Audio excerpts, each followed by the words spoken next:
Welcome back to this edition of Coach Campus. We have a returning guest, becoming my favorite guest, and Randy Kernen back, so we can talk about last week's outcomes for the games and this week's playoff games. Randy, how you doing today, fella? I'm doing good, Terrence. Appreciate you having me back on.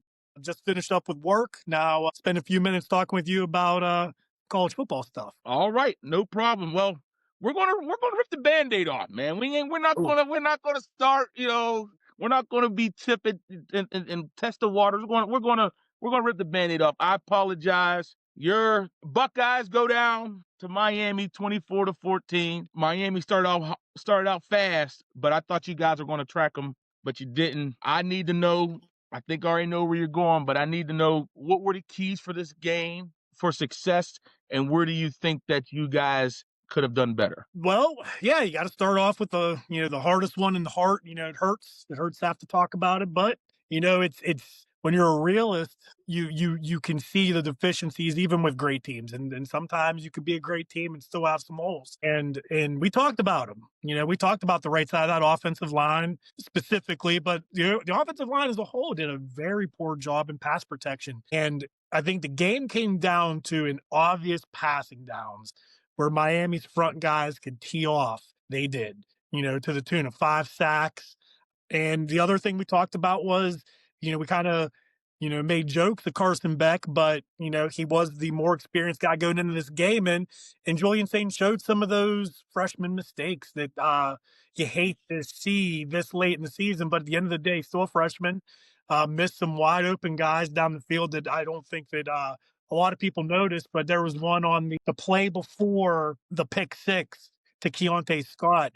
He had Max Clear, the tight end, running down the seam wide open, missed him. So yeah. Big 14-point swing. If maybe next year in a situation like that, he could get to him quicker. When the heat's on. So not surprising necessarily the way that they won the game. I did think that we were able to at least make it a game, like you said, man. They came out hot. They hit us right in the mouth.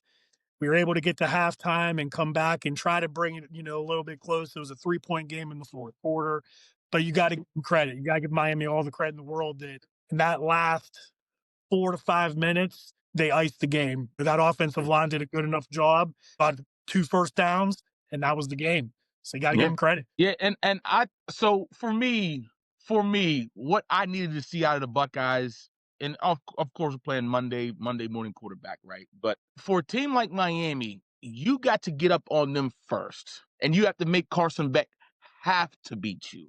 That's for me, because if you're down and you already know, like you told us, their defensive front, they'll come after you. Miami's defensive front will come after you. Especially after the pick six, I thought, okay, Ohio State's going to settle down. They're going to get back in this, chip away. But they didn't give you the opportunity to do that. But Miami moves on, and like you said, all we can do is salute them. I can't wait till we talk later on about where we think that they're going to be. But as of right now, we can just salute them and just keep on saying, hey, survive and advance. That's what the tournament's about. That's where we're at. And all the credit in the world to those guys, man. They were definitely, a tale of two teams. Mm-hmm. That was a team that definitely showed up, that wanted to be there, that wanted to win it. I'm not saying Ohio State didn't. I'm not dismissing the Buckeyes. Same thing. But there was that clip of Reuben Bain Jr., their big defensive end, at halftime.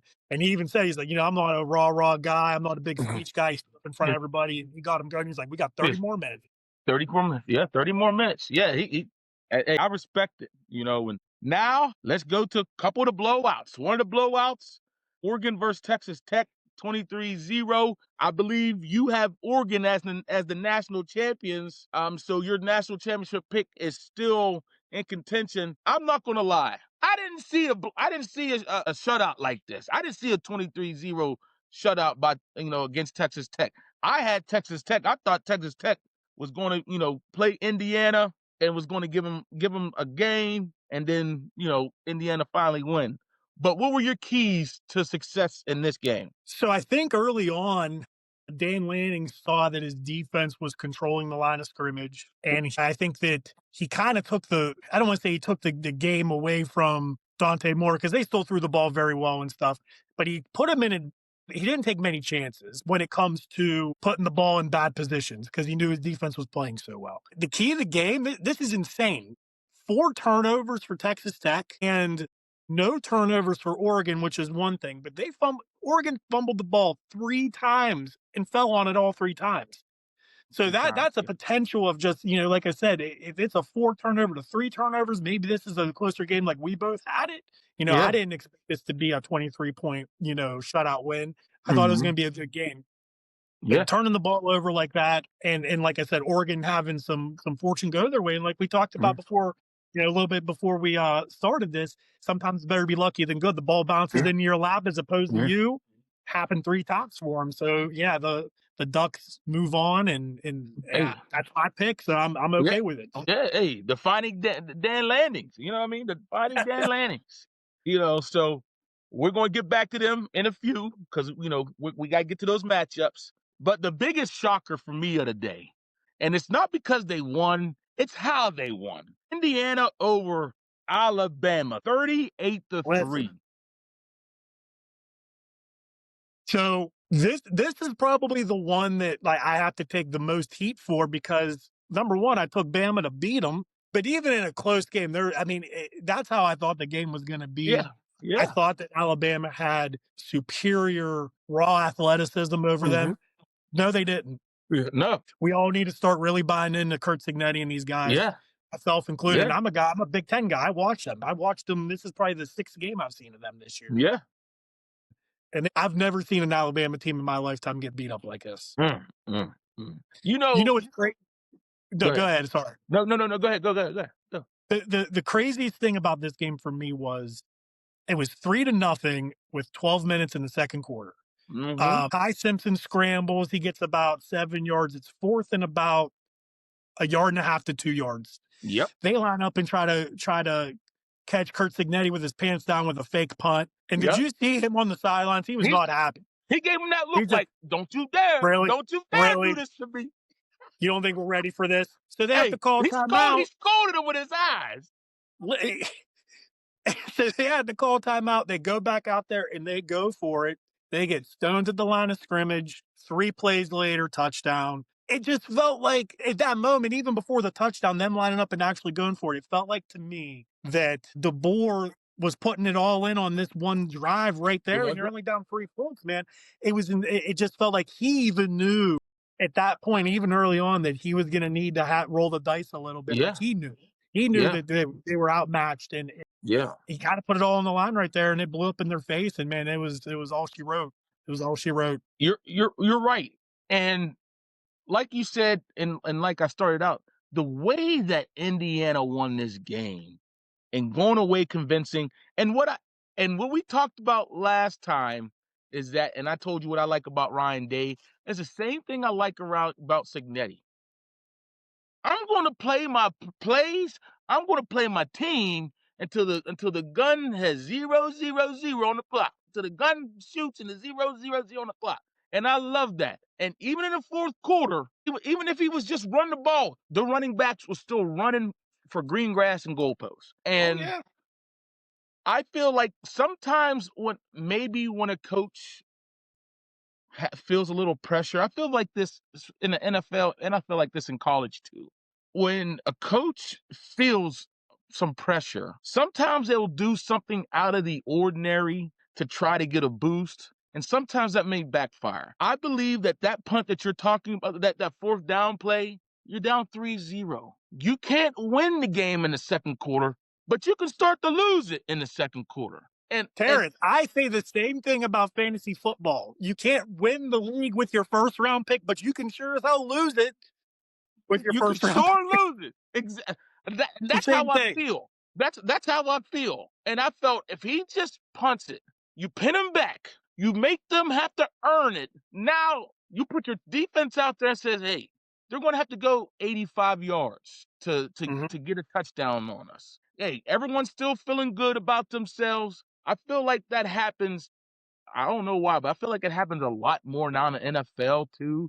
And it gets underneath my skin. I'm like, listen, this is what got us here. Maybe we might have to improvise a little bit more, but we got to remember this is not a sprint. This is a marathon. This is 60 minutes. So I And believe, I believe he tried to get it all in the second quarter and I try to go agree with you macho and macho. 100%. As a coach, Yes. your players notice that when you're Yeah. out of character and you're doing things that you normally don't do, Yeah. it you as a player start doing one of these, you start looking around like, what do we don't do this. We won't roll the dice like this. We don't. So And you know the I'm thing, with like I was watching because I was watching with some friends, and I was watching, and I don't know if you know how close you were watching, but it was coming down, and it was like going towards the end of the third quarter. And Signetti was the first one to put his fours up when it was coming. He's coming down, but then the camera panned to his offensive linemen coming off the field, and them boys were big. I felt like they were Indiana's offensive linemen. I felt like that was the old Bama lineman. Like, that's what I felt like. Like, he had some big hog mollies up there. Some You have to tip your hat to what Signetti's done I mean, this is stuff that we're never going to see again. never. And you're exactly right. Their offensive line was pushing. Think they were pushing Alabama around. I Yeah. like again. I've never seen Not anybody Alabama bully them, Birmingham, and University of Alabama. Yeah. Indiana was bullying them. And Yeah. like we said, towards the end of the game, about 10 minutes left, they started subbing a little bit, but they kept their starting offensive line in. Come to find Yeah. out afterwards, they were like, "We're not coming out of this game because we're going to Yeah. get And I third string love running that. back some love." I And love they that. got him in the end zone, and Yeah. they're going to be. I can't go back on my Oregon Ducks pick because they're still alive. I got to ride them, but man, Hey, they're going to be in. listen. It's going to be tough. Listen. What I always say is, when you find out new information or you see some information, you're allowed to change up. That's what we do in real life. When we get more information and we see, we're like, this might not be what I thought it was, because we do it all the Yeah. time. I'm probably the quickest person to say, yeah, I'm going to stick to my guns. But then when I see new information come to light and I see this, I'm like, ah. I don't know. Trust me, I I don't. I have to do that. Being who I root for all the time, I have to do that. So Sure. you know, I have to. But let's get to an entertaining game, the most entertaining game, with the Cinderella team, with the Cinderella story going on right now. Ole Miss upsets Georgia, 39-34. What are your takeaways from this? Well, takeaway number one is we were about a Stanford Cal band play on a kick return that ends up being a safety to hitting it right on the head 37-34. I don't know. It was crazy to I'm watch it giving you unfold that. that Hold way. on. I'm giving you this. You got the score correct. I'm giving you. Listen, Yeah. you said 37-34. That's exactly Yeah. what you said. And they got 39, but to me in my heart, they got 37. So you got to correct 37-34. Trinidad and the boys beat Man. Georgia. What did you see? Tell me what you saw. So we talked about it a little bit with Kawan Lacey against the Georgia rushing defense, and I don't think one side or the other really won that battle per se. Mm-hmm. Obviously, the fumble that he had in the second quarter that got returned for a touchdown. You could Mm-hmm. point to that as one side winning that, but yeah, I think more so, man, Trinidad Chambliss just ice in the veins, finding guys open, working through regressions. I knew he was good. I just wasn't expecting that from him on this stage, especially with a game that was going back and forth, and then Georgia took the lead in the third. I didn't know if he had this type of ice in the veins in him, but he did. Credit to them, and like I said, man, I think that I don't know if they have enough to go win it all, but I hate to say a team of destiny, but man, like maybe Lane Kiffin, leaving really spark it, and they're gonna ride it as long as they can. But that was definitely the most entertaining game of the quarterfinals. It definitely was. And to see Ole Miss come back, with everything against them. And that fourth quarter was amazing. That fourth quarter was amazing. Both, you got two heavyweight punchers throwing haymakers in the fourth quarter to see who's gonna drop. Who's gonna drop and who's gonna stand. For me, that game made the first round of college playoffs worth everything. that made worth everything. Now that we Absolutely. got the semifinals set, 100%. the first one we're gonna talk about, we're gonna go to the Fiesta. We're going to the Fiesta Bowl. We're gonna talk about Ole Miss versus Miami. Miami's favored by 3. What are the keys to this game, and who do you have winning? So, based on what we saw in the last round, it's real easy to continue to talk about that defensive line for Miami. But what I saw from Trinidad Chambliss, he may be able to neutralize them a little bit. He was getting rid of the ball with urgency, accurate, and I'm not going to say he's going to do it to the degree of they're going to be rendered useless. Mm-hmm. But I think what it's eventually going to come down to in this one is you have Mark Fletcher Jr. from Miami, their running back, versus Quan Lacey. I think Mark Fletcher Jr. in that offensive line against Ole Miss, their defensive line, I think they're going to wear them down in the third quarter. And I think that Miami wins by 6. Okay, 2-3-7. And for me, I want to see what the freshman is going to do. I want to see what Malachi Tony is going to do for Miami. I want to see how they get him the ball in space. I want to see if they're going to be able to get out in front a little bit to try to get their defensive line to get at Trinidad. So I'm looking for Sure. that. This one, I want to say I want to go homer with ACC. My heart says Ole Miss. My head says Miami. But today, I'm gonna go with my heart. I want to see the Cinderella story. I'm gonna go with Ole Miss. I want to go. There you go. I'm going with Ole Miss 24. I'm gonna go with Ole Miss 24. 23. I'm going to go 24-23. I think they're going to win by 1. I think it's going to be another close game. Fourth quarter, something's going to happen, and we're going to be talking about it again next week. For the last game that we're going to talk about, we're going to talk about that Chick-fil-A Peach Bowl with number 1 Indiana versus number 5 Oregon. Indiana is a 3.5-point favorite coming into this. What are the keys to this game that you see, and who do you have winning? So, 2 very evenly matched teams. We're splitting hairs between quarterback play, offensive and defensive lines are both outstanding. The running games are both great. To me, the key to this game is going to be the situational football and which coaching staff handles those situations the best. So I'm talking about your last 4 of the second quarter going into the first 4 of the third quarter. Who's able to, control the football and get that last score to get that extra 3 points going into halftime. A team getting the ball and coming out and marching down the field and getting points or flipping the field. The one thing I'm interested to see is Dan Lanning. We talked about this earlier with another game, but it, is he going to stick to who he is when it comes to going forward on fourth down? Or is he going to kind of see what's going on in the game and take points when they're applicable and right there for him?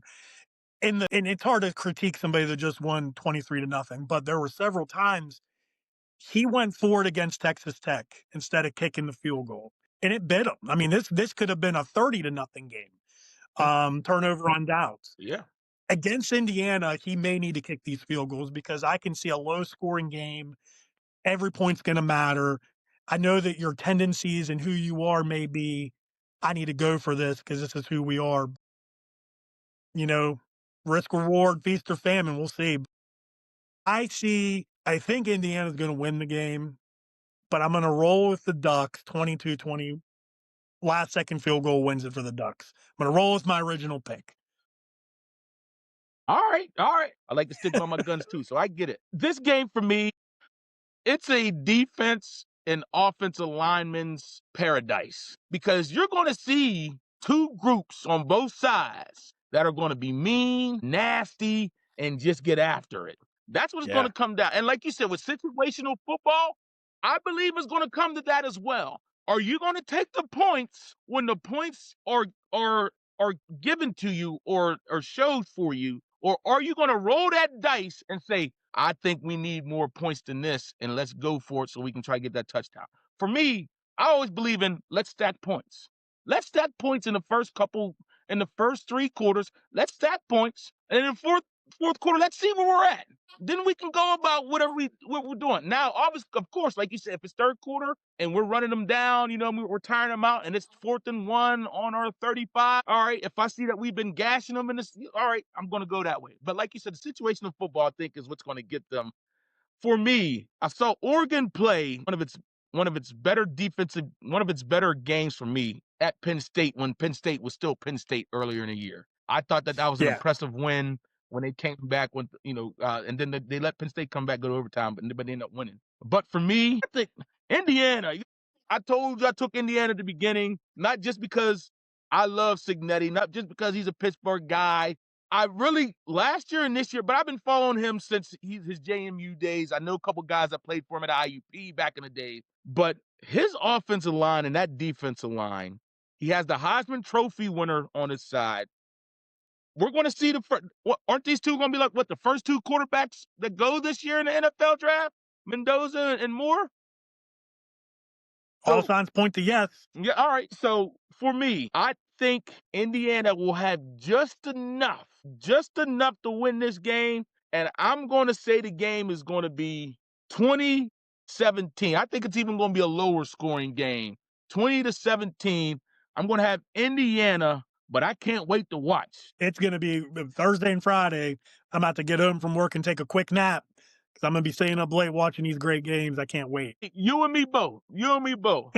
And Randy, I thank you for taking time out today, for coming and stopping on Cope's campus. You always, matter of fact, you ain't got a visitor's pass. You got your Lamineer on just like you was down on the sideline. You don't got no pass. You don't got the pass. You got the lanyard. You know what I mean? So you're good. But next week we'll come back. We'll go over these two semifinal games. We'll talk about the national championship game. We'll also talk about some of the major people or some of the people who left for NIL, stuff like that. We'll talk more about that for a couple of different situations as well. Until next time, my friend, thank you for coming on Cope's campus. Thank you, my man. I appreciate you having me on. I'll be talking to you soon. Yes, sir. Thank you. And to everyone looking and viewing, please subscribe and stay tuned.